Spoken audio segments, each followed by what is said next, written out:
Ladies and gentlemen, welcome to the 2024 Queens Athletics Hall of Fame induction ceremony. Tonight, we will celebrate excellence and welcome the class of 2024 into our prestigious Hall of Fame. Each inductee has left an indelible mark on Queens Athletics, contributing to such a rich history.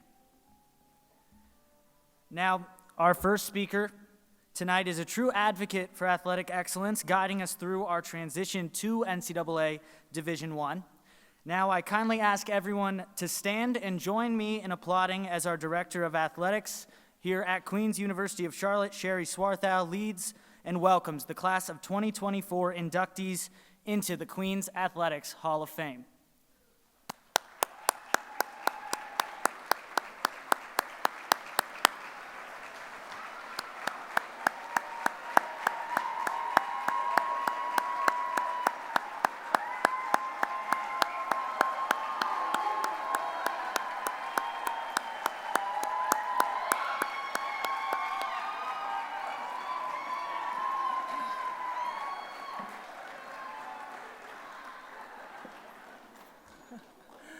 Well done, inductees. Well done. You've passed the first test this evening. So welcome, everyone. I was out in the lobby earlier tonight, and somebody said every year we just amp up the epic. And I'm going to stick with that. I think it could be a new slogan for us. So I want to welcome everyone to the 2024 Queens Athletics Hall of Fame. We have been doing this event since 2010, and every year it never disappoints, I promise. So as we continue, most of you know that we are in the middle of this small transition, Division II to Division I. And we're part of the Fueling Growth, part of the strategic framework. We're doing it to build the brand of Queens and Queens Athletics. And people ask me, like, how's it going? And I said, well, here's my story. So I used to walk around town. I would be out at different events, and people would say, so Sherry, what do you do? I said, well, I'm the athletic director at Queens. They're like, do they have sports? So if anybody knows me, you know, I stand a little stronger, hair rises up on the back of my neck, and I download a 30-minute dissertation on the history of Queens Athletics because we are amazing.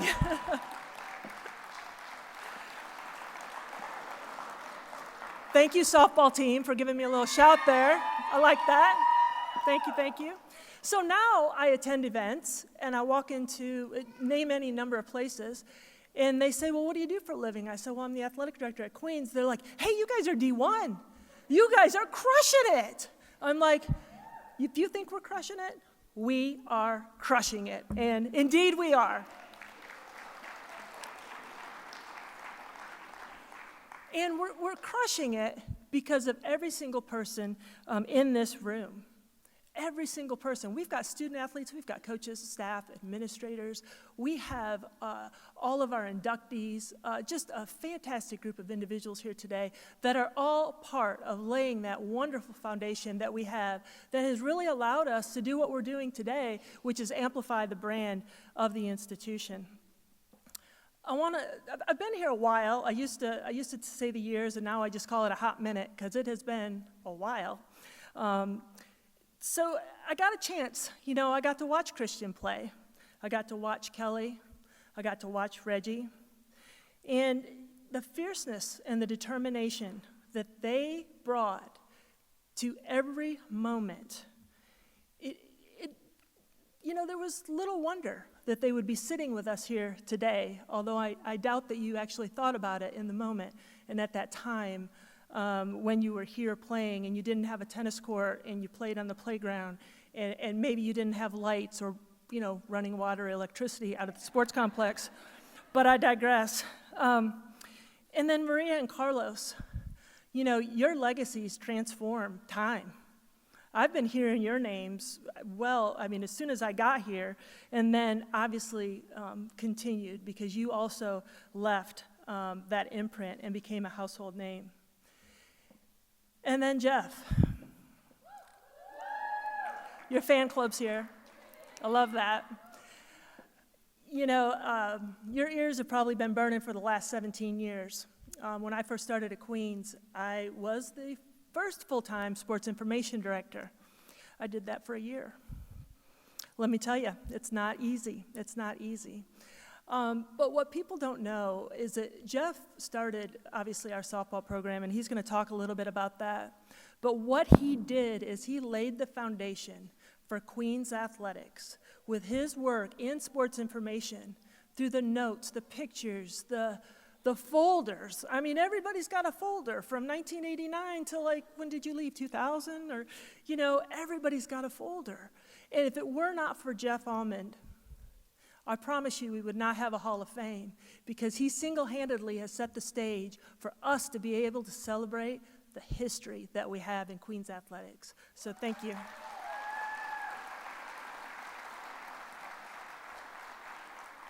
I wouldn't be surprised if he also has a vial of dirt in his pocket from when he had to transform the field.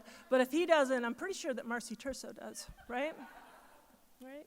So allow me a moment to just welcome a few folks and to highlight a few folks. I'd like to first acknowledge President Lugo and his fantastic First Lady, Tina Marie Lugo, and his wonderful son, Dan Michael.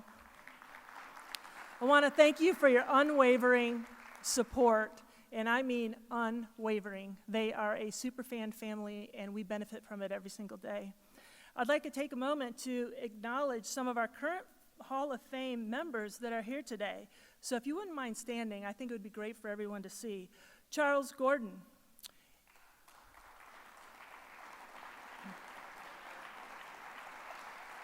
Bruce Modern, I see you. Michael Henson, Walt Aikens, Anna Gay, Brittany Pursuit, Dr. Emily Sealbinder, Michael Henson, Bill Kennedy, Stacy Waits, Kristen Koch, Kat Crisp, Heather Bostick, and Dr. Bill Thompson. And if I missed anyone, I am so sorry.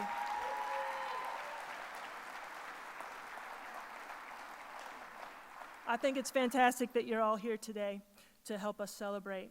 I'd like to recognize our former head men's basketball coach, Wes Long. He coached Reggie. Wes, thank you for being here. And also our former head women's soccer coach, Jonathan Brapson, who coached Maria. Thank you also for being here. Really means a lot that you would take the time to come. If I could, our Board of Trustee member and our super fan, Audine Godine. I did not see her husband, Berkeley, in the stands, but two of our super fans, and also all of our Royals Club members that are here tonight that wanted to be a part of sharing this special moment with us. I need to thank our Queens coaching staff and our student athletes. Like our inductees tonight, you're doing the work, the hard work, to continue to propel us forward and elevate Queens to new heights. You're leaving Queens better than when you got here, every single day. And finally, I'd like to extend my gratitude to our Hall of Fame Selection Committee, our Hall of Fame Planning Committee that's led by our Royals Club Director, Derek Washburn, and our Queens Athletics staff, who has worked tirelessly to put on this evening's event. I thank you for all of your hard work and effort. As you can, yes.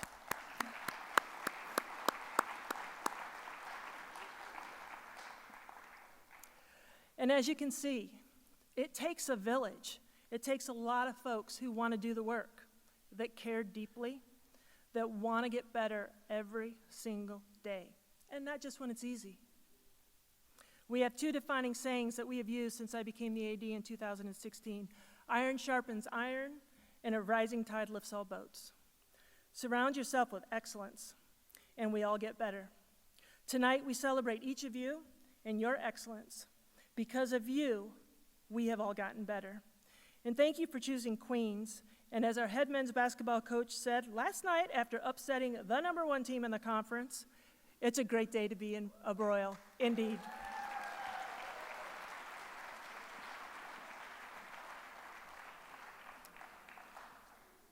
Thank you, Sherry. Well, we got an exciting night on our hands, and before we delve into what will be the heart of this celebration, let's express our gratitude to those who have made this evening possible. A special thank you to our corporate sponsors, Hilton Garden Inn, Bob Mikulski Insurances, and Hampton Inn. Your support played a very vital role in bringing us all together tonight.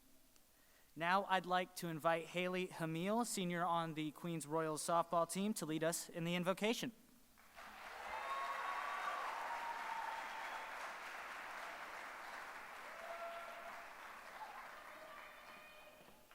I love you too. All right, so for those who would like to partake, if you don't mind bowing your heads. Holy One, we are all gathered here today to celebrate past and present successes of our Royal Hall of Fame inductees. We wish to thank you for instilling special gifts in each of us to serve you better through serving others, or, as our Queen's motto reads, non ministrare sed ministrare. You have looked down upon us with favor and spread the blessing of your love over all of us through the joy of participation in athletics. Let us actively receive the fruits of the Spirit you graciously give us through our respective sports and teams. We are grateful for you being with us throughout the challenges and adversity we face, which allows us to be stronger as athletes and people. Let us triumph through each day, helping those we can with a heart posture of gratitude for the opportunity to love and live more like you. May we always do our best, and may we all live strong in our faith. In your name we pray. Amen.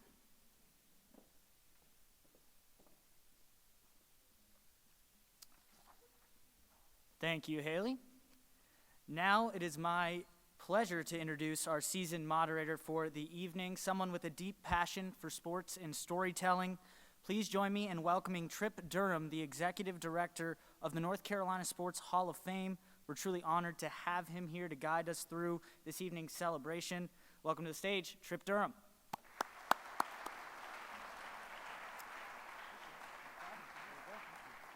Nick, thank you, and thank you, folks. What I have learned about the Hall of Fame, any Hall of Fame, is that if you look at the definition of hall, and if you look at the definition of fame, it's a passage into a claim. And so tonight we have these folks here in the front row who are going to pass into Queen's acclaim, and I think you're going to have a fun night tonight. My job is to draw the best out of them for about 6 or 8 minutes when we are sitting with them, and I will only ask each person the same question one time. So you're all getting something different, so be ready for it. Nick, let's get started. Thank you so much, Trip. Ladies and gentlemen, let's let the heart of this ceremony begin as we introduce the extraordinary individuals who left their mark on Queen's athletics. Our first inductee, a distinguished former men's basketball player in the class of 2003, Carlos Andrade. Carlos, with his extraordinary skills and leadership, cemented himself in Queen's athletics history. Please welcome Carlos Andrade.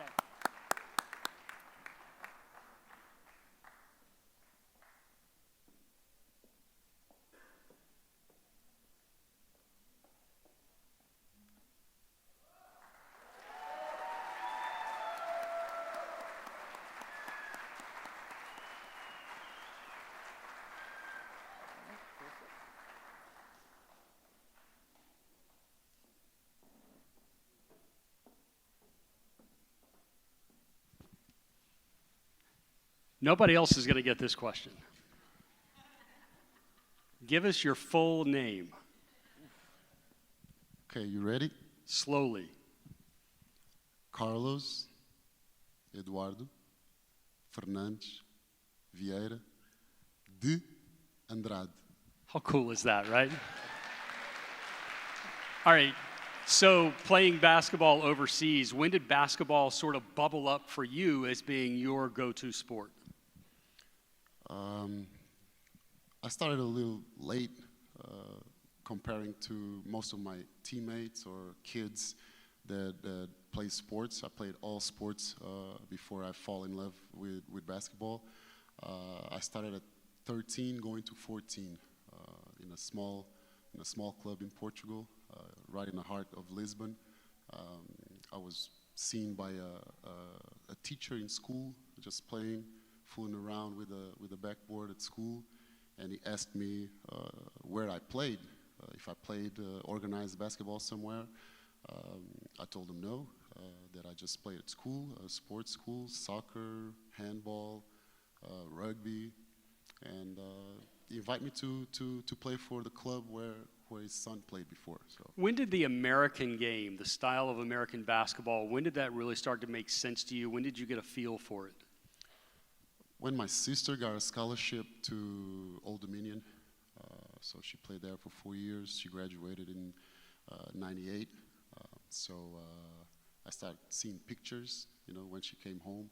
We didn't have internet at the time, so. Really? Yes, that was a long time ago. So she come home for Christmas or summer. She showed us the pictures, and I see the gyms, I see the games and the magazines from Old Dominion. And I said, I want that for myself too. So with that, a famed international basketball player here, Yogi Leo, you had a chance to meet Yogi for the first time when you got here. What was that experience like, especially given the size of Yogi, right? Oh man, that was a moment that whoever knows Yogi knows the yes, so knows the volume of the guy, the hands, the size of his hands, the voice, his presence. So Coach Dixon at the time went to pick me up at the airport and brought me to Queens with Sose and introduced me to Yogi with his Bahamas accent, and he gave me the best advice, that I got, So Student athletes go through a climb. Freshman year, get adjusted. Sophomore, start to make sense. Junior, senior, hit your. When did you hit your stride here at Queens? I think it was my freshman year. I can explain. I always tell this story because I feel blessed and lucky at the same time, because my luck was unfortunate with a teammate that had a respiratory problem, Michael Lush, which is a great friend that played on the same team. He was a junior, I was a freshman. So at Christmas, they went home for Christmas, he didn't come back because he had a respiratory problem. So Coach Lundy threw me to the Lions, and I was ready. See what he did there? Threw him to the Lions. It's really good. You played as a youth internationally. You come here and play what is for us domestically. Then you go back and play international ball. What did American basketball teach you when you went back overseas? Confidence, basically. Physicality. I already was a pretty physical player. When I came here, the impact was big, but it wasn't as big as some of my teammates or old friends that came to the U.S. Witness. But the swag and the confidence that American players have is unmatched anywhere in the world. So that gave me the confidence. They gave me, the focus to know what I wanted to do. I definitely wanted to be a pro. So I ended up having a pretty good career. Let's use your life as a teaching moment. At some point, everybody here that walked in, 18 to 22-year-old, they're going to have to retire. Yes. When did you know it was time to hang it up? That's something that probably I'm not the best example, but I will give you my testimony, because I don't want young professional make the same mistake as me. I extended my career until I was 40, and it wasn't until I got done that I started thinking about the after. So I give lectures all over Portugal and talk about post-career, because it was 2 years after I graduated that it was really, really hard, not just like the thinking of the process of, waking up every day and knowing what you're doing, like the practice schedule, everything, and you do that for 27 years, and then one day you wake up and you don't have that anymore. It was a tough 2 years for me, but I always tell players now that I'm representing that you need to manage, just because you're thinking about the future doesn't mean that you're thinking about retiring, and that's what I didn't want to think while I was playing, but I'm not the best example, like I said, but... Yeah, but you're staying in shape. We can see that, so there is something about here and here still being healthy, right? Yes, some of my friends are here, and they can tell you that while I was playing, I always thought that when I retired, I would be like Uncle Phil for Fresh Prince, with hair. But, once you start aging and you have kids, and you start seeing the energy that they have, and I definitely want to match their energy, so I stay in shape. I do all types of sports and try to stay in shape, and I think I'm doing a pretty good job. Nice. So here's the question everybody gets that's the same. Pay attention. Who would you like to thank tonight? Wow.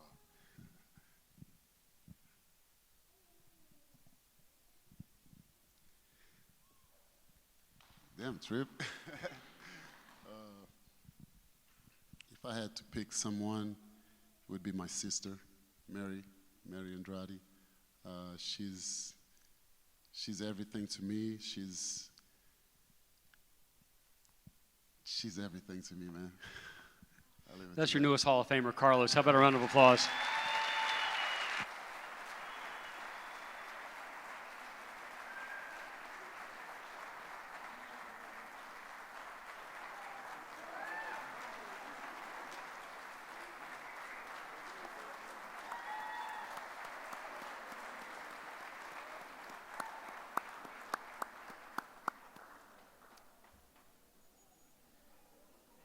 Thank you, Carlos, and congratulations again on being the newest member to the Queens Athletics Hall of Fame.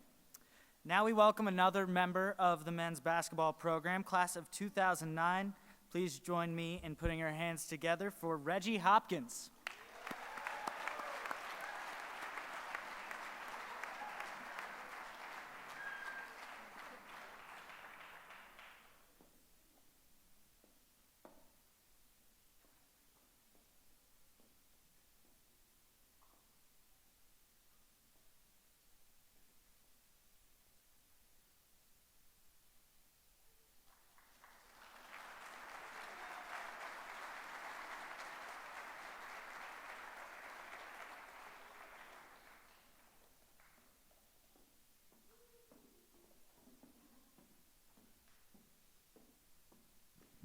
First memory of basketball. Go. First memory in basketball? You're nice and tight. Here. There we go.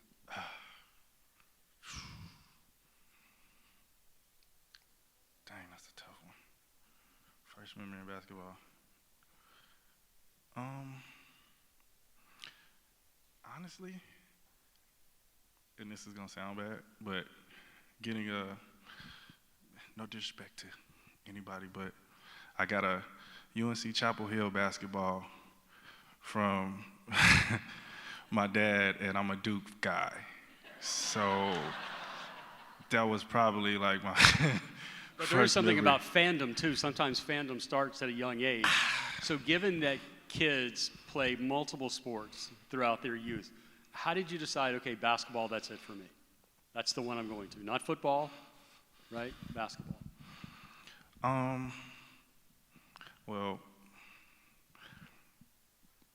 I have an uncle who, we would visit frequently, who ended up having a great career, with the Orlando Magic for about 16 years, a guy by the name of Darrell Armstrong.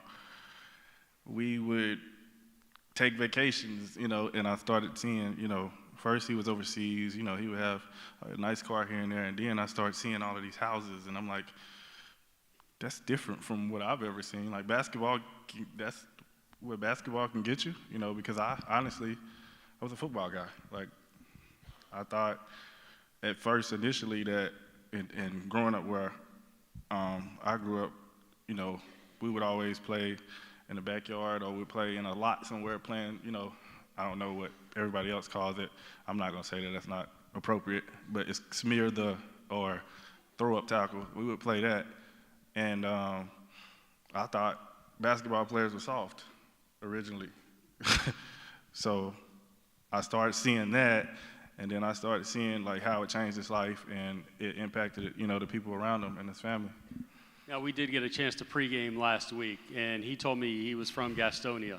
Raise your hand if you know where Gastonia is. Yeah. You told me you didn't know where Queens was from Gastonia. How do you not know, and how did you get here if you did not know where it was? I got a visit in Gastonia from a coach. I really didn't know where it was, and honestly, if I talk to a lot of my friends until I went here, a lot of them didn't know where it was either. But my high school coach told me it was a coach coming from Queens University to watch me play, and I thought it was New York. I didn't know. And then and it was like, no, Charlotte. And I'm like, that's right down the street. So I kind of got familiar with it after he said that. He watched me work out, and he, said he was, really spoke really highly on the university, and he was really interested in me. So naturally, I looked into it and started learning that it was a really good school. Well, for what it's worth, you helped put Queens on the map, so well done. Thank you. 242 three-pointers. What was it about the long ball here at Queens that seemed to fit your eye, fit your style? I mean, I wasn't dunking on people. So it's one of the things that I could actually do, and I think that's where my success came from, because I kind of just knew who I was. A lot of people, I think, focus on, their weaknesses, when I really kind of just focus on what I'm good at, and knowing and being very self-aware of myself. So I knew that was one of the things that I could do. I could create separation and get a three off. I couldn't jump, so. Being aware of yourself is fairly key. Through a series of events here during your playing days, you had to grow up sort of fast. So you became a leader your sophomore year. What kind of leader were you? And at that age of 19 or so, were you ready to be a leader? I was horrible. Yeah, I was horrible. To be honest, Queens wasn't my first selection. I redshirted at Virginia Union University my first year, and ended up transferring back for different reasons. But it was I ran from losing. I picked Virginia Union University first because they had been to 2 national championships. They won, 1 year, and then the year that before I got there, they went to it and lost. But I knew that I wanted to win. That was big for me. Like, I didn't know how to lose. So when I got to Queens, we went, to the NCAA tournament. We had a great winning season. And then drug tests hit, and some people, left. And then those were some of our best players and key players. And after that, when people get scared, they run. And I don't know why I didn't that time, but I stayed and kind of learned how to operate in chaos and learn how to adapt to, learning how to navigate through failures. And that's why I said, initially I was horrible, because at that time, it was like the worst thing ever for me, because I didn't know how to. I didn't know. It taught me how to grow up, and I apply it to life now. Chaotic situations, learn how to trust the process and learn how to stick to it and just keep moving forward. So let's go back to being in Gastonia and not knowing where Queens is. Fill in the blank for me. If not for Queens, then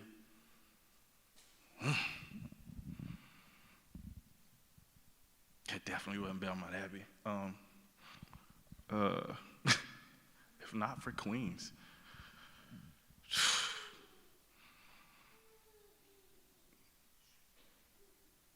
I really don't know.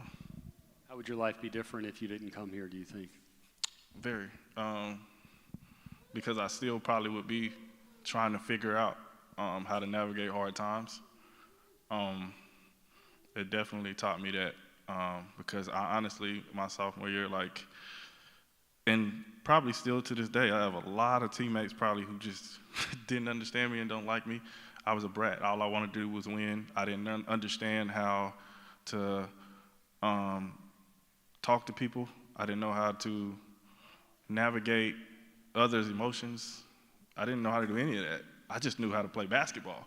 That's all I knew. And if I wasn't winning, I was an ass.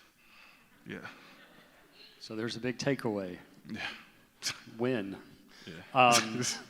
Who would you like to thank tonight?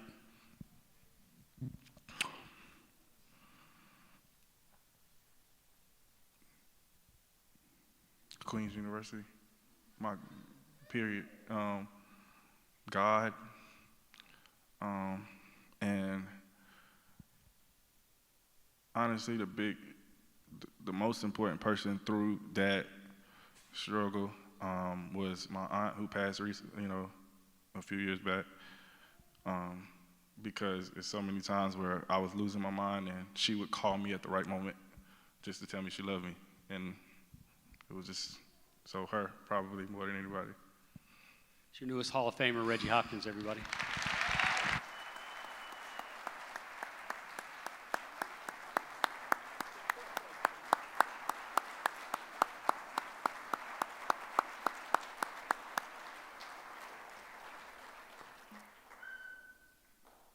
All right, thank you, Reggie, and congratulations once again. And I know we all enjoy talking hoops around here, especially with the Queens Royals getting that big win, as Sherry mentioned. Now we're going to have to switch it over, though. We're going to head to one player that had a big impact on the women's lacrosse program, class of 2014. Left her mark. Please join me in welcoming Kelly Duffy DeSmit to the stage.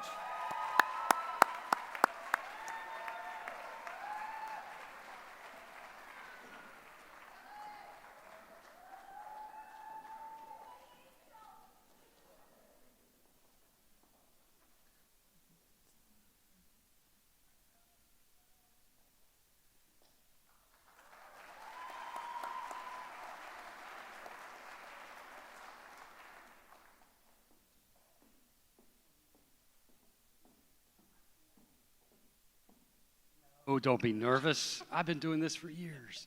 Oh, it's about her, not me, right? How does one find queens from Minnesota? Not easily. So at the time, lacrosse wasn't huge in Minnesota, so you had to travel out east and hope to get a look from a coach at a random tournament, and that's what happened for me. So I understand it that when you did get here, because lacrosse is not so big in the Midwest, that you didn't come to Queens with all the lacrosse tools. You were a bit of a project, I think Coach Cook said. I found that out after I got here, but it was that it was a project because I was from Minnesota, perhaps.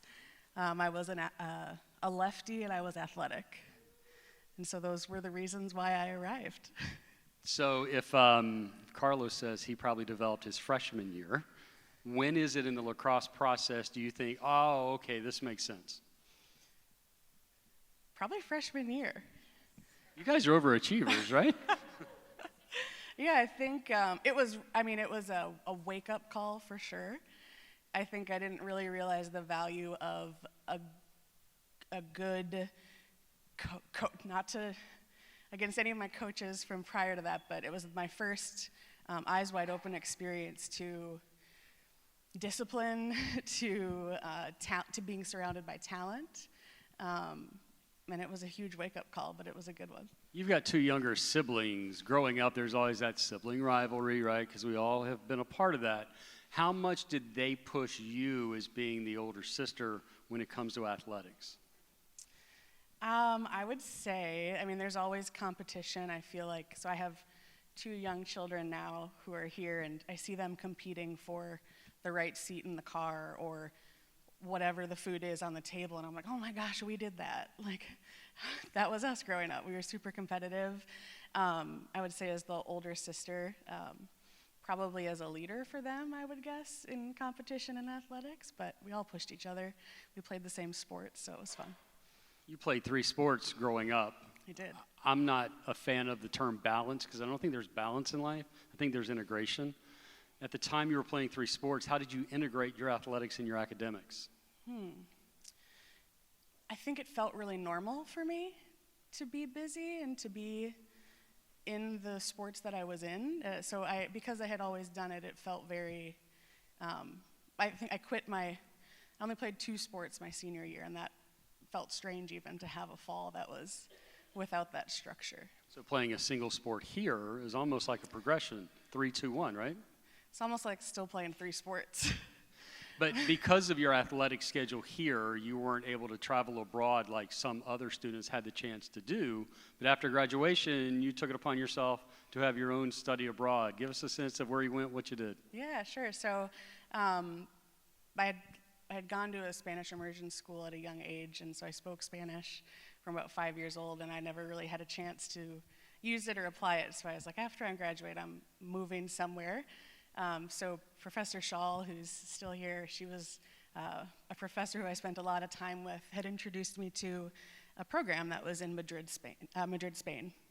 So I applied for that and got a spot and moved to Spain, and I think I lived in a hostel for 2 weeks as I was navigating, finding an apartment, setting up a bank account, and I lived in Madrid for a little over a year. How's your Spanish? It's still pretty good. Come on. Come on. bueno, ¿puedo hablar de qué? ¿De lacrosse? O mi hija está aprendiendo ahora también. Hola.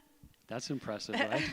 Being on the spot. Yeah, I didn't know that was coming, so. So 3 sports, 2 sports, 1 sport. You didn't have time to really develop a whole lot of hobbies, I wouldn't think. So how is it that you've gotten to this point now to where you're a professional photographer? Yeah, I think when I found myself in Spain, I moved there alone, so you aren't tied to as many family commitments, or you're not as busy. And I just was without a sport. I was like, what's my thing? My husband was still playing hockey at the time, and I just felt kind of lacking. I mean, after so much structure and then so much freedom, I just didn't really know what to do with myself. So I bought a camera and turned it into a small little side career. So. But now it's like sort of a full-time career, yeah? Yeah, I mean, full-time, and now that I have 2 children and 1 on the way, I have scaled back a little bit, but it's still a big part of my life. So. Right? Yeah. Yeah. Well, and I think that's the fun of the progression of a college athlete, is that you have just told everybody here how it is. No, but in a very progressive way. You're from not in the market, you learned a sport Southern style, and then you were able to capture all of these other elements and still remain who you are, which is awesome. You told me, though, in our pregame that you like to be good at so many things, but you don't do anything that you're not good at. What are you not good at? I will avoid bowling at all costs. I will Is it the shoes? Why is that? I'm just not good at it, and I can't figure it out. My dad was a really great golfer, and I'm horrible at it, so I avoid it. Monopoly. Those are probably the top 3. I didn't see that coming. Who would you like to thank tonight? Oh man, there are quite a few people that came to be here, which is really special. But yeah, my family. I mean, coming to North Carolina was a big step, kind of a big gamble, and they supported me fully. Yeah, my father passed away a few years ago, and when Sherry called me this summer, I just sat with that for a minute and thought about how proud he would have been. And my mom's here tonight, and my sister and my husband and my kiddos. I'm just so thankful, and I'd have to thank my family for sure. Kelly Duffy, just a minute, everyone.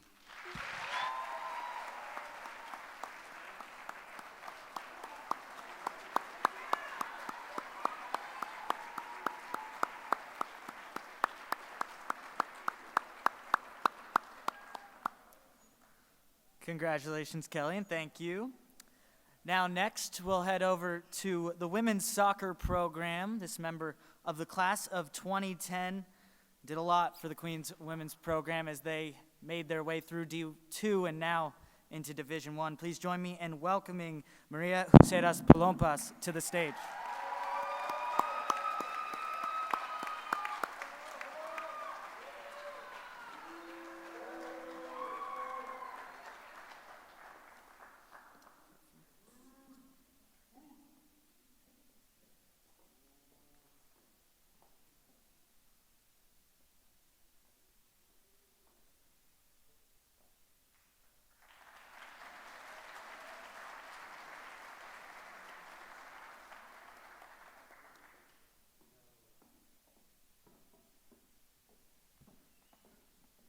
They weren't booing you, were they? What were they doing?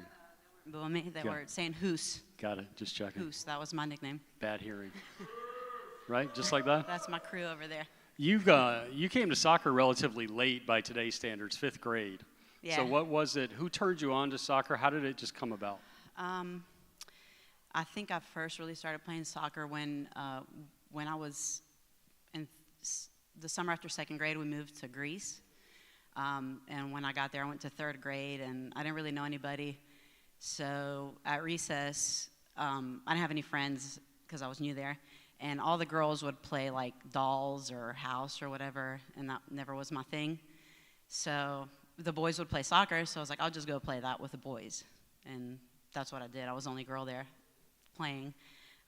So that's kind of like how I started getting into it.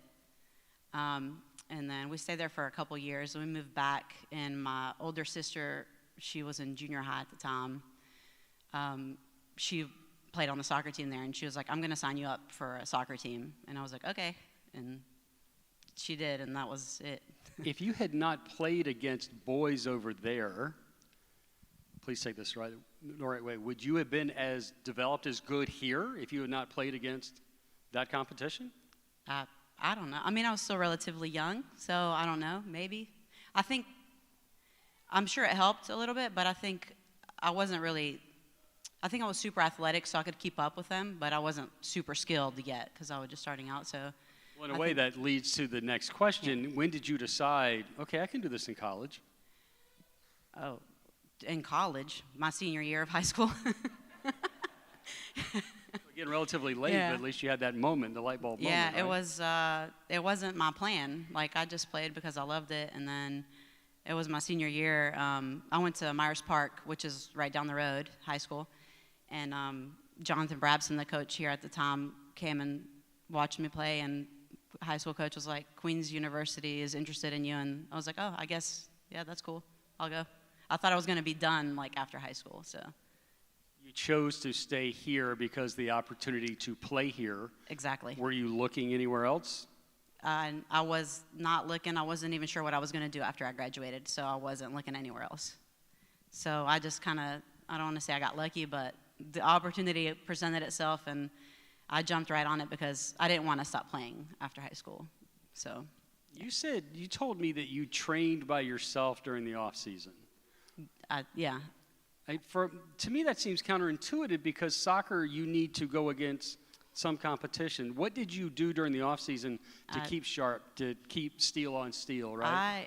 I trained by myself since the moment I started playing. I would just go outside for hours with the ball by myself, and mostly I would juggle, just try to keep beating my record or pass the ball to the wall and receive it, and for like all day. And my mom would just come outside and be like, are you okay out there? And I'd be like, yeah, I'm good. And that's all I would do. Play with my little cousins, and sometimes I was not alone, obviously. But in college, I would just work on my skills, work out, like do agility, running, just to try to stay in shape, lift weights, just to stay in shape part, but yeah. What was your juggling record? Do you remember? It was 333. I have this image in my head that there's like one bare spot in the yard, right? And everything else had grass in it. But that's where you spent your time. 333? Yeah, I got up to that. Now I don't know what it would be. How long does that take? A long time.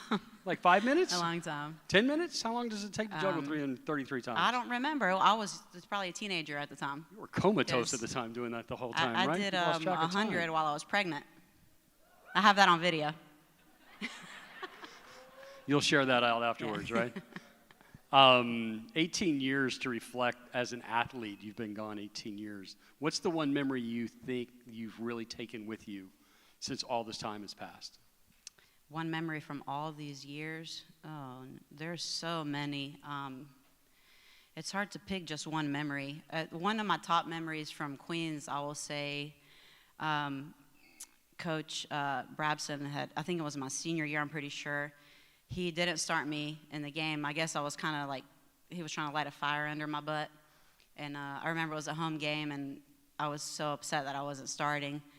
And when he finally put me in, I think it wasn't my first touch on the ball. I scored like this really nice header off a corner kick, and like everybody went crazy. But that was probably my favorite memory from Queens soccer. Do you follow the sport even though you've put it in your rearview mirror? Do you still follow it today? A little bit. I mean, I still play too occasionally. Yeah. You were before you became a full-time mom, you were a fund administrator. Yes. Do you still follow the financial fund game at all? I probably should, but I don't know. I don't have time for that. Kids, they have an interest in soccer? Yeah, my 3 older kids play, and even the little one likes to kick the ball around. But not 333 times. No, not yet. Hopefully one day. Who would you like to thank tonight? Who I would like to thank, first of all, my parents for taking me all those years to all my games and my practices, and they came and watched me play when I was playing in college. Even after I graduated and I played co-ed, they would still come to my games. My sister for signing me up, my coaches. There's a couple of them here tonight. Jonathan, Brabson for giving me the opportunity to play.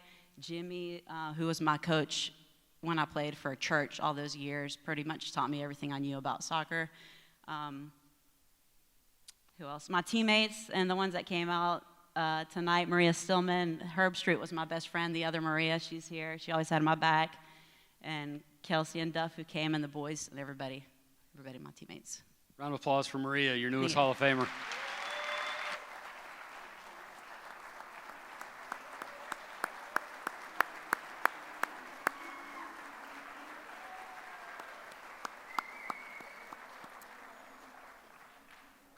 Thank you, Maria. I was going to come out and tell everyone my juggling record, but since you said that, I'm not doing it anymore. All right. Now moving on, we have the privilege of welcoming a remarkable former men's tennis player from the class of 2012. Please join me in welcoming Christian Lee Deigel to the stage.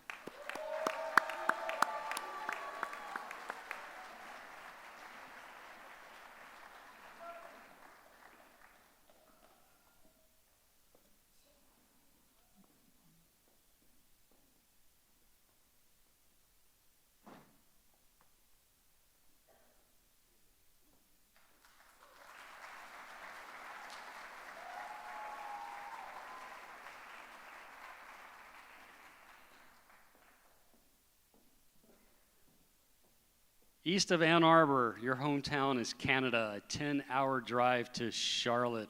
What was it about Charlotte that attracted you all the way from Canada? All 4 seasons, I guess, although we haven't had any snow in the last 2 years. But really just a beautiful city. When we actually never got to visit, but the campus here is absolutely beautiful, unlike anything in the conference. So really just Charlotte is beautiful. When you were here, you were #1 singles, #1 doubles. What was it about the Canadian greats that you were watching that you picked up on that helped you develop your game? Well, in Canada, we have Daniel Nestor, who is one of the top tennis players in the world still. Not playing anymore, not active, but I've got some friends here, so I'll have to be careful here, but I claim to be a doubles specialist. And watching him compete, I think really gave me kind of that edge to do well. So This is a both sides of the coin question. Side one, what were you really good at as a tennis player? again, I got to be careful here. I got some friends in the crowd, so my serve, I would say, was my strongest point. I built my whole game around my serve. That's what started the point. If I could hold the serve every time, I just needed one break in order to hold this to win the set. My forehand is pretty good too. My backhand not so much, but that's okay. I would imagine on the serve, though, you've got to find yourself somewhere here, very tight, very focused. Now, I could ask you a question that you could say, yeah, all of that. But what was it about your serve that you really felt good about? You know, the confidence that I had practiced a lot. I've hit billions of serves in my life. I know when I have a bad toss and I shouldn't hit it, and I have my favorite serves that I hit. So having that confidence in all those hours I've practiced really gave me the confidence to do it in match play. So the other side of the coin, even though you were successful here, what was the one ability, what was the one skill, what was the one bit of consistency that you chased that you just never found that may have frustrated you? I think most tennis players at the top level would agree that the mental game was the hardest part. And I think we were all pretty strong as college athletes, but there is, you know, the top tier that have that mental edge. You know, even a professional tour, Djokovic is so good. Those players just have something kind of crazy a little bit that makes them so good. Maybe being from Canada was too nice, and you know, let them get away with that. But I still think I held my own for the most part. Your senior year, you were named the top male student athlete at Queens. If you can, take us back to that moment, that reveal. What was your reaction? And now that you've had that memory for so long, what do you make of it today? So then and today, top male athlete here at Queens. very honored and surprised. I mean, we had so many good athletes at Queens my year. I mean, swimmers were dominant, and I mean, all sports were great, but yeah, I was in total, still can't believe it. But I am very proud and thankful that, and honored that I was chosen. In reading your bio, I noticed that you minored in French. You're Canadian. That's sort of like cheating, isn't it? Je crois que mon français est assez bien, alors je ne comprends pas pourquoi c'est un problème. So, next question. I practiced that on my brother at lunch today, and he goes, "Look, dude, we're both English majors. It's not a fair question." I'm like, I'll give you that. Quick word association. You're a tennis player. You're also a parent. Word association. Fatherhood. Tired. Tennis player. Pickleball. Ooh. Right? I don't know. There's a big debate there, but my wife and I love to play. We have some friends that love to play as well. We play every weekend. So hate it or love it, pickleball's here to stay. So how do you come down with it? I mean, it's physical exercise. At least people are getting out. Is it helping the game of tennis, pickleball itself? I would say I would gear towards no a little bit, because I think they're starting to take over the tennis courts, which tennis enthusiasts are very upset about. But it's great to see people active. I mean, anyone can play. That's the best part. You know, it takes years to develop tennis skills. Pickleball you can pick up in 30 minutes, which is pretty amazing. So I encourage everyone play tennis first, but play pickleball as well. You watch tennis with an international eye. What's the state of the game internationally and domestically? Internationally, it's going to stay around forever. It's the most beautiful sport. No offense to any other sport out there, but it is really just a very eloquent dance on the tennis court. So internationally, it's going to stick around forever. There's all sorts of different racket sports coming around now, padel and pickleball, as you can see.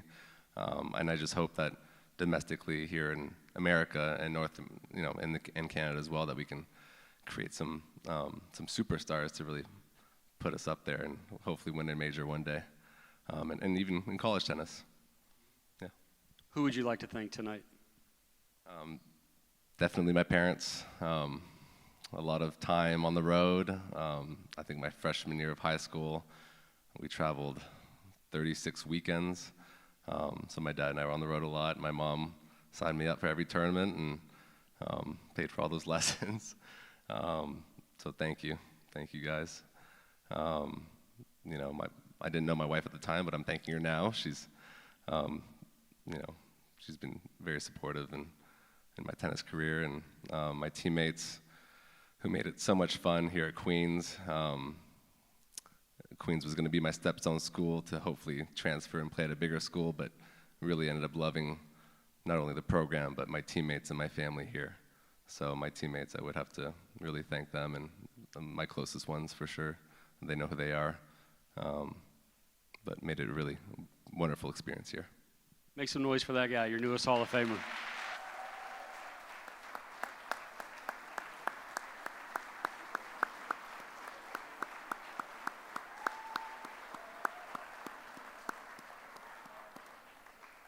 Thank you, Christian.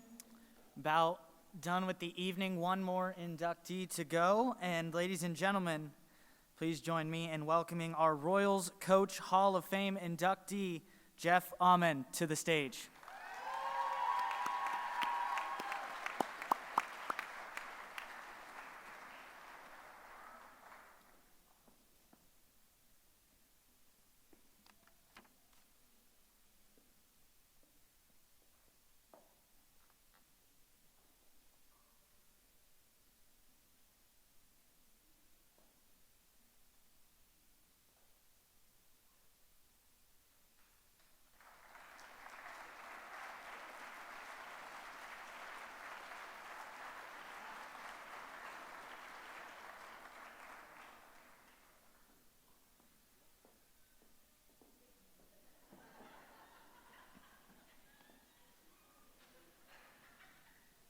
So if you've ever played tug of war, you know there's an anchor at the end, the one that just sort of holds it all together. Feels like sort of this tonight. This is sort of an open-ended comment. You're the sports information director here. And one day somebody walks into your office and goes, hey, we're starting a softball program. How'd you like to be the softball coach? It's a pretty weird career path, isn't it? It was. I wasn't really prepared. I had done lots of coaching and playing and all those types of things, but on the baseball side. So I was not as prepared as I would have liked to have been. I guess the blessing is that my athletic director, who I'll speak about in a little bit, Dale Lair, mentioned that you're going to get about 9 months to recruit a team, and you can learn as you go. And sadly, I learned as I went that first year, and I wasn't really in the right place as a coach, but I dove in. Sherry knows I'm a detail guy, so I did everything I could do to learn not only from other coaches and clinics, and we didn't have as much obviously social media and all that stuff back then. But the number one thing I did is I recruited the right people, and we were 26-14 in our first season with 14 freshmen and 1 sophomore. And that all happened, and almost all of them are here today. It's about the right people. Given the nature of the startup of softball and you being a self-professed big picture guy, how did you approach recruiting knowing that you only had 8 months or so to get ramped up? You got it right, obviously, but how did you know you were going to get it right? Well, I'm not sure we ever know. If you watch the movie Moneyball with Brad Pitt, there's a scene in there where, Brad Pitt tells his number 1 scout, who's been scouting for 30 years in baseball, he says, you walk into those living rooms and you tell those kids what they're going to be and who they're going to be and what they're going to get, and you don't know. You don't know. You've been doing that all these years, and Billy Beane, who was Brad Pitt was playing, the general manager of the Oakland A's, was somewhat right. But as Tripp said, I'm a big picture thinker. So I didn't look for a specific type of player or a specific build, or I have this computer on my shoulders that it churns and churns and churns, and I'm, Missy Arnold knows because I text her at 3 a.m. sometimes and wonder what's going on. Her daughter's going off to college, I put it all into the computer on my head, and I think about all the factors. Are they a good student? Are they a good athlete? Were they multi-sport? If they weren't multi-sport, were they devoted to their single sport? And at the end of the day, are they good people? Really, if they weren't good people, I didn't want them. I'm sorry. It's a team sport. So in a team sport, they say, there's no I in team. Now, those of you that are contrary to that say there's a me, but, that's okay. But anyway, you have to have good people. And I wanted team-first people. And I have said that to every team I've ever met with at the beginning of the year in our meeting, to be team-first, and we'll be successful. When you stepped out onto the field, was there an aspect of the game that really caught your eye really well? Like, I'm really comfortable with this facet of the game? Well, I really don't like hitting that much. I don't enjoy offense much, but just kidding. I've got a few friends, one in particular, Ronnie Wright, who was an assistant coach of mine, and my best friend in all the world, John Thorpe, who I've known since 6th grade, and I talk to him once a day, sometimes twice a day. And thankfully, I've gotten to know his wife a little better. He puts me on speakerphone now so that I'm not intruding. Or if I am intruding, at least she's okay with it. But people say defense wins championships. And obviously, I say offense sells tickets. And but no, we were very good offensively. But you know what has happened, and especially as I've evolved in my career, I've had really good offensive teams. We had a team here that was 4th in the nation in hitting one year, 4th in all of Division II in hitting. Hit like 372 as a team. When I went to Montana State Billings, we were 36-14, went to the NCAA regional, hit 52 homers in 50 games. So obviously I like offense. But at the end of the day, you can't just win that way. We've got 2 pitchers in the crowd here that are Hall of Famers, Heather Honeycutt Bostick, Katrina Crisp Harmon, both Hall of Famers here, pitchers. And the last thing I'll say about team and about understanding the team concept, whether it's in sports or whether it's in business, I worked very hard at team defense. Team defense was almost in some ways more important than individual defense, and they didn't get to experience that as much as I got later in my career. Team defense was crucial. You obviously have had a long career in coaching. You obviously love coaching. But when you think about your time as being sports information here and as softball coach, which I'm not worthy to sit here because I don't know how you did that. What do you find as being your finest accomplishment when you are here at Queens? Number one. Wow, that's a tough one. I guess the fact that I actually did it. You know, I was an SID for 11 years. 7 of those 11, I was the softball coach. I was at that point we didn't have an assistant athletic director, so I was really Dale's assistant athletic director over marketing, over tickets, over scoreboard, over operations, over selling ads. You know, all the above. And then as I shared with Tripp, I was a small-time college guy who was not only being an SID and a softball coach. I was a bouncer at the Selwyn Pub. I worked at a pool in the summer. I was a stringer for the Carolina Panthers. I was a writer. I wrote for the Carolina Panthers. Rod Seiford's in the crowd, one of the best AAU coaches in the Charlotte Royals AAU boys basketball team. Rod may not even remember this, but I got all these like potpourri of things that I would do as an SID and new people. I ran the 17 and under national basketball tournament for the national tournament that was here in Charlotte. I had to find scorekeeper and clock operator for 210 games at 5 different venues over an entire week. And I'm tired just thinking about it. So there's a reason I don't sleep. But obviously I had access to a lot of students and other SIDs and so on. So I've been blessed. So your question, who would you like to thank tonight? Thank yous are always tough because there's so many people that you will leave out. Obviously, I like to thank God and Jesus Christ. I was, as a freshman in college, I made a commitment and I didn't come from a church family. I had been to church 3, 4, 5 times. So I'm thankful for my faith. It's not always easy, but I'm thankful that, that I have a faith and it moves me. My brother, who's 2 years younger, we played sports growing up, obviously. My stepdad and my mom, my players know this, but my mom and stepdad died when I was in college. My mom had a heart attack at 42. My stepdad drank himself to death 2 years later. But they were a big part of me. And then the last 2, there's more people, but the 2 most important people that are associated with this university, Dr. Billy O. Wireman. Yes, please do. And for those of you that go to the basketball game tomorrow, Dale Lair, men's basketball coach and athletic director. Many of you don't know the history. Sherry knows. This was an all-women's college, and many all-women's colleges have closed their doors. This college was going to go under if it didn't do something, and Dr. Billy O. Wireman made the decision to add more sports for men and women, go Division II, and 34 years later, from a school that was about to close its doors, they helped turn it around, and now you are who you are, and congratulations. Jeff Allman, everyone.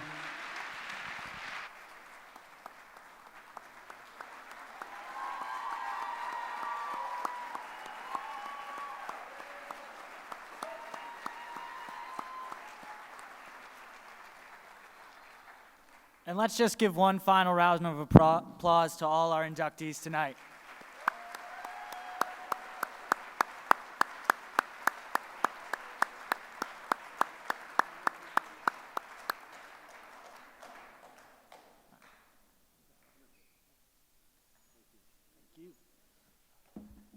And now a quick thank you also to Tripp Durham for those interviews as well. All right. Just one final congratulations to all our exceptional inductees. Your stories inspire everyone here and all these athletes who are here as well, as now Queens, a Division I school, but that all started with you. So once again, congratulations and thank you.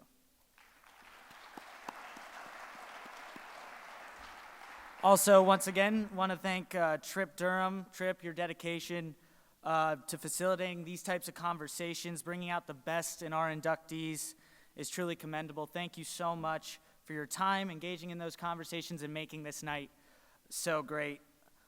So one final round of applause for Trip Durham.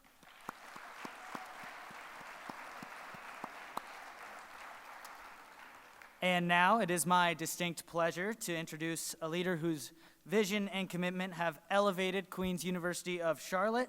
Ladies and gentlemen, please welcome President Dan Lugo.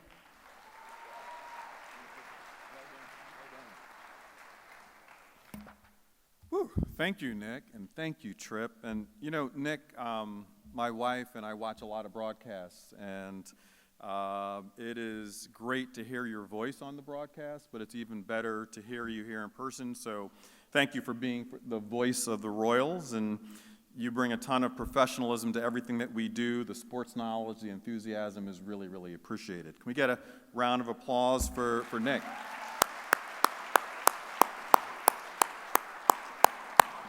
What an extraordinary night. I do not have a long speech, but I really enjoy this moment every single year.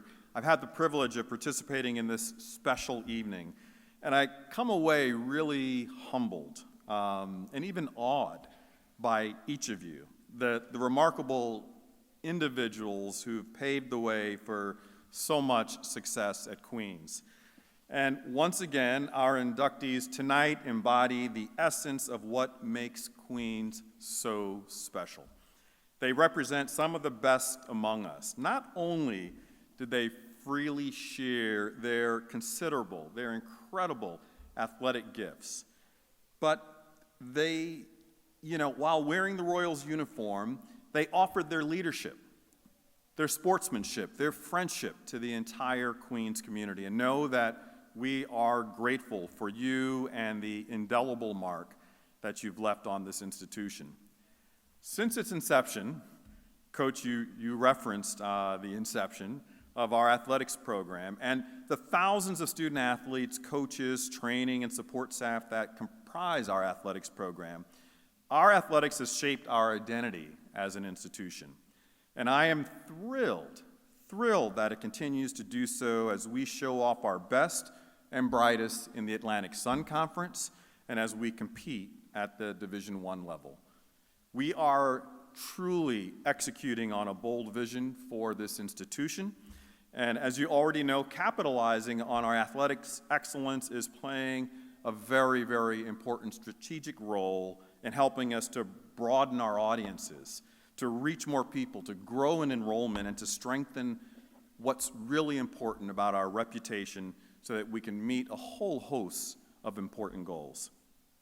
Carlos, Reggie, Kelly, Maria, Christian, Coach Alman, thank you. Thank you for being such great ambassadors for the Queen's brand, for the Queen's experience, and as we have seen tonight, you were stars while you were on our campus, and you continue to shine brightly in your lives beyond Queen's. You are a true testament to the excellence, the inspiration, and the purpose that Sherry referenced at the start of the night, and we are so very, very proud of you.